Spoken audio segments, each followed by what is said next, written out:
If you have water damage in your home, whether from a burst pipe, roof leak, or even flooding, you're likely to hear new terms like mitigation and remediation.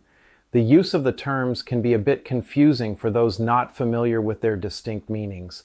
Let's clear things up. Mitigation and remediation are two different stages of handling water damage, and while people sometimes use the terms interchangeably, they're not the same thing. Each plays a unique role in protecting your home and restoring it safely. Let's start with mitigation.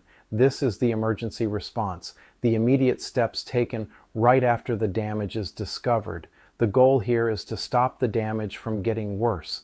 You might see crews coming in quickly to remove standing water, tear out wet carpet or drywall, or set up industrial fans and dehumidifiers. These professionals are usually water mitigation specialists, and they move fast because the longer water sits, the more damage it can do. You may also notice air scrubbers or antimicrobial treatments being used to slow the growth of mold. But it's important to know, mitigation isn't the full cleanup, it's the emergency phase, stabilizing your home so the next steps can begin.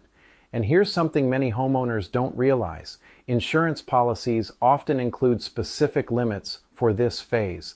Some policies have what's called an emergency measures or reasonable emergency repairs coverage limit, which may cap how much they'll pay for this immediate work, especially if you don't get approval first. So while fast action is important, make sure everything is documented and try to involve someone knowledgeable like us at Happy Adjuster as early as possible. Now, once mitigation is complete and the area is dry and stable, that's when remediation begins, especially if mold is present.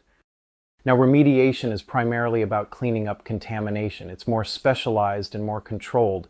You may see professionals wearing protective suits, setting up plastic containment barriers to seal off affected areas, using HEPA air filters, or removing and properly disposing of moldy drywall, flooring, or insulation.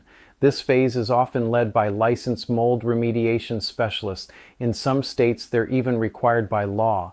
And if there's significant mold involved, your insurance company may also require testing or a clearance inspection to confirm the area is safe before any repairs can begin.